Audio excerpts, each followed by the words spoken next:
One of the things that the Silverado EV brings to the table is an all-new interior. And what I like to do right now is give you a tour of the cabin of the 2024 Silverado EV RST First Edition. Motronics. So let's get right to it. The truck right now is in ingress and egress mode, so that's its lowest suspension setting, and that makes it easier to get in and out of the Silverado.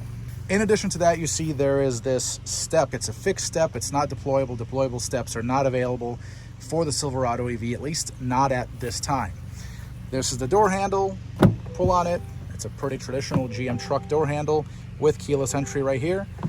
And here is the cabin. So let's start with the door panel here. I'd like to give you kind of a deep dive on the materials so you have an idea of exactly what to expect from this truck. First and foremost, let's start with the door panel. This piece here, it's soft. It's kind of an interesting kind of marine grade texture. I'm not quite sure how to call it, but it is soft. It's not hard like, say, this plastic. This piece here is soft, but it's not very plushy. So there isn't much give to it. Underneath this, there's a hard panel of some kind, so there is that. From here, this is soft. I do want to point out the RST logo right there, and then this piece soft as well, so this is one continuous piece. I do like the blue and red stitching. That's pretty cool, very tastefully done. And then everything else on the door itself is hard. So hard over here, hard here. The speaker grill, obviously hard, and the lower part of the door, all hard. Over here we have the seat controls with the easy ingress and egress control right there. This is the door lock and unlock, the pull handle, there it is. And then the mirror controls. These are power folding mirrors. Thank you, Chevy, for doing that, because that is a big deal. There they are. And I'm going to unfold them now. There they go. And then the window controls. As you can see, the front two windows are one touch up and down, whereas the rear windows, well, they are one touch down, but not one touch up. For a $100,000 truck, I would expect all of these to be one touch everything, but the rears are not. Here's your pull handle here, as well as a little cubby for potentially storing some things. And then down here, you have quite a bit of indoor storage. The door itself is quite large, and that affords it the ability to store all kinds of things. So there's a storage space here for a thermos or a cup or a bottle, another one here, and it looks like there's another one here. It looks like for an umbrella, if I'm not mistaken. The speaker grill, there it is. It's a Bose speaker system in here. It sounds pretty good from the limited amount of time I've had with this truck thus far.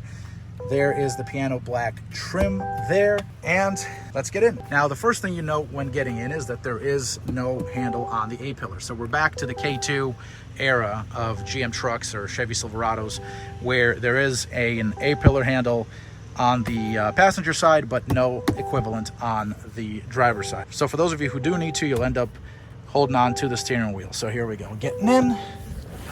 I'm in. I'm gonna shut the door, and that will take away all of that chiming. It was really quite annoying. All right, so first things first, what we see here is the displays. 11-inch DIC right here, and a 17.7-inch center infotainment screen right there. Now, this setup is straight out of the 2024 newer Chevy Blazer EV. If you've seen that system, you have seen these systems. You do have a volume button here and a power button of the actual display. If you hit it, there's a nice little effect that takes place over here. So I'll do that, and you can see how integrated it is with the volume knob. I'm not going to spend much time on the display itself, but I will say this. This system runs Google built in, and it does not have Apple CarPlay or Android Auto. And that, of course, is a whole separate topic that I'm not going to get into right now. I'm also not going to get into the infotainment system right now, but I will say this. This system just shines running the mapping interface. Everything else works well on it, but the map is where this truly shines. The graphics on both displays are clear, they're crisp, the colors are good. I'm not getting any kind of, lagginess or any of that stuff, so I'm gonna leave it there. From there, Let's take a look at the dash. And the dash has all kinds of hard materials, especially over here. This material is the same as this one, so it's kind of this rubber vinyl kind of marine grade seeming thing. So there is that. This part plastic. Everything else carries over from here, so this continues on through there. This speaker grill is hard plastic. That part up there, hard plastic as well. None of this stuff really needs to be soft touch, because you will never touch that piece over there or this piece either. There is nice stitching here throughout, so that blue and red that we saw at the door, it carries over here to the dash and runs across through there. Nice little storage cubby here ahead of the front passenger. That's always nice. You can actually put something like this here. There you go. You can see that the suction cup doesn't fit, but the GoPro itself fits. It's a nice area for a phone. I have driven in this sitting here, and I have put my phone there, so that's a nice thing to have. From there, you have the AC vents. Check out these AC vents. These are not your regular Chevy low grade AC vents. Designers really outdid themselves here with these vents. They look cool, they work nice, they have a nice solid feel to them. This left and right motion does kind of feel a bit, I wouldn't say cheap, but it doesn't really exude much confidence, but the overall movement up and down certainly is nice. There's some buttons here below the AC vent. As you can see, there's the electronic parking brake. This button raises and lowers the vehicle via the air ride suspension. This is the lane keep assist. And then this opens the front trunk. This pops the tailgate in the back, and then this adjusts the brightness of the cabin backlighting. There's the trailer brake controller there. As you can see, that is enabled because we have a trailer in tow right now out back. From there, the steering wheel, let's take a look at that real quick. So there it is. The steering wheel it's nice. It's a nice thick rim. We have Super Cruise, so this truck is equipped with Super Cruise. There is some nice red stitching here, as you can see at the top, and then throughout here and here. Red RST badge right there, black Chevy logo, and your various cruise controls here, and the media controls on this side, along with the heated steering wheel control right there. The back side of the steering wheel, so on the back right here on this end, you do have a set of buttons that controls the volume right there. And then on this side, you have the Regen on Demand paddle. You also have not one, but two stalks. This stalk here controls the turn signal indicator, up, down, of course, as well as the wiper function. I will say that it's nice that this particular stalk is not too far away from the steering wheel. For whatever reason, Chevy vehicles with internal combustion engines, as of late, have started to move this stalk away, way too far away from the steering wheel, thereby making you kind of move your hand, having to move your hand to get to the stalk. Not the case whatsoever with the Silverado EV. This stalk is nice and close. You don't have to move your hand at all to operate it to get to the turn signals. The high beams function is also operated via this stalk. Meanwhile, the right-hand stalk serves as the gear selector. So all you got to do is put your foot on the brake, pull. That puts it in neutral. If you pull on it, as you can see, the indicator now is on N, and there's also an indicator here on the DIC. And then if you pull on it again and push down, it's going to go into D for drive. Again, pulling and going up goes into reverse. To put the truck in park, simply press that, and there is that. And of course, putting the gear selector here instead of on the center column, well, that frees up a whole bunch of space here in the center console. And not only that, but this center console is also adjustable. So as it sits right now, it's in the forwardmost position. I'm going to show you how to operate it here in a second, but you can see the side-by-side cup holders and this storage bin right here. Now, what I can do is I can just press a button. There's a little button here, and simply slide it back, and that reveals a humongous storage bin right here that's big enough to fit a lunch bin and whatever other items you decide to put there. There's actually even room over here. So I happen to have my Canon DSLR right now. I can put it over here. It fits. Just to give you some context as to just how big and spacious this area is, I can slide it in here. I can even slide this over it and essentially hide it from view. So now no one will know that I have my camera in here, which is really cool. and then I can, of course, slide it back, take it out. This panel here is fixed, and it does have 2 USB-C ports and a 12-volt port as well. There's nice little detents here. This is where you would put your phone for inductive charging, and then a nice little cubby here, a nice little area maybe to store pens and such. Right above this, you have the AC vents, and you have hard controls for key HVAC or climate control functions. So you have this row on the infotainment system, and this row essentially serves as the control panel for the climate controls.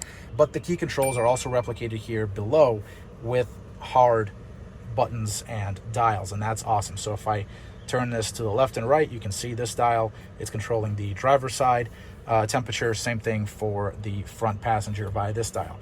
You do have the ability to turn on and off the HVAC system via this button. Auto fan speed, lower fan speed, increase the fan speed, max defog, and rear window defrost right there. All right, and that brings me to the center console. As you can see, there is the Silverado First Edition badge there. I will now slide this all the way forward and open this. There is no button, nothing here to open this. You just slide it open, and there you get another huge bin. USB-C port there, a little light back here to illuminate the contents of this tray. And here you can really see, if I slide this back, just how cool this is overall. This is locking, so it doesn't just slide around. I have to press this button right here. There's that button right there. I can press it and move it all the way forward. So the blue and red stitching that started here as well as on the door, it carries over to the center console as well. Overhead, there is a completely redesigned overhead console. There it is. OnStar controls, passenger airbag indicator, as well as LED cabin lights right there. There is also the rear camera mirror, so you can have a normal rear view mirror like this, or you can flip it forward and get the rear camera mirror. That's not of much use right now because I have a trailer in tow, but if this wasn't there, this is actually quite useful once you get used to it. The seats are quite nice. They're quite comfy. I've spent just a few hours today in them, here as well as in the back, as well as here in the driver's seat.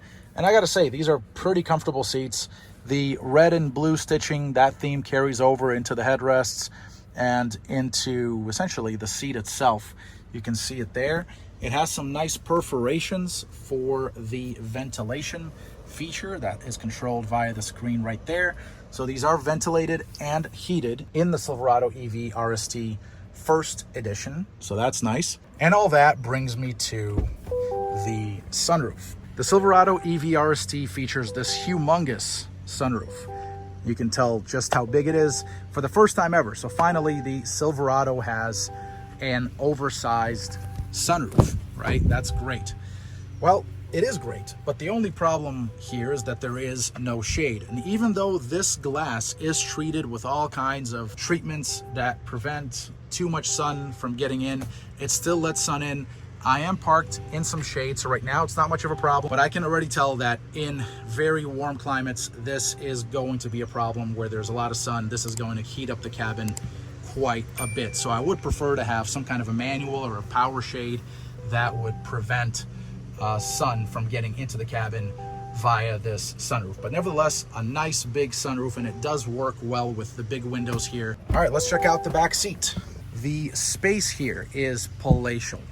Take a look at that. There's just so much space here. So I'm 5'9". This is where I would drive this truck. And as you can see, there is so much room back here that it's not even funny. It's actually just great. So tons of room. This seat, I believe, is actually scooted all the way back. And even when that is the case, you still have a lot of legroom here. Now, as for the door materials, they do get worse on the rear door. And you can kind of see that. First and foremost, you have hard plastic everywhere except for this armrest area here. Here's the door open handle on the rear door.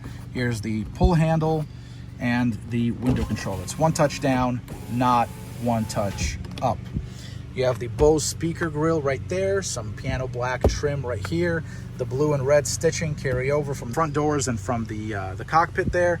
And then you have hard plastics lining the bottom part of the door with a substantial amount of storage over here. So a little storage area here, two for some water bottles or thermoses, and then an umbrella storage area there. The rears of the front seats do have mat pockets here, and there are handles on both sides of the B-pillars here to make egress and ingress easier into this truck. Here's the rear seat, and you can see that the red and blue stitching carries over into the headrests, into the seat itself. There's some nice stitching here and here on the seat cushion. There's also an armrest over here. There it is. Two side-by-side cup holders within that. Let's take a look at the center console. So over here, you do have this center console, side-by-side cup holders here in the back, heated rear seat controls, AC vents, as well as a 110 volt outlet right there, and two charge-only USB-C ports here. A little storage area is present and accounted for here. I will also note that the floor, take a look at it. Given that this is an EV and there's no need for a drive shaft or any of those goodies, you essentially have what is a flat load floor in the second row. Overhead, you do not get an overhead handle, otherwise known as an OSHIT handle, here anywhere in this truck. So whether it's for the driver, the front passenger, or the two rear passengers. The two rear passengers essentially have these handles here, but nothing above as far as handles go. There is a clothes hook here and there, and then there is an overhead light right there for the rear passengers. And that brings me to the midgate. That's right, the midgate is back. So went away on the Chevy Avalanche, but on the Silverado EV RST, it is back. Let me show you the glove box on the passenger side. Here it is. It does have a nice detent when it comes down. Both sides of the center console have a little storage area. So here's this on the passenger side, useful for storing little items. Motrolics.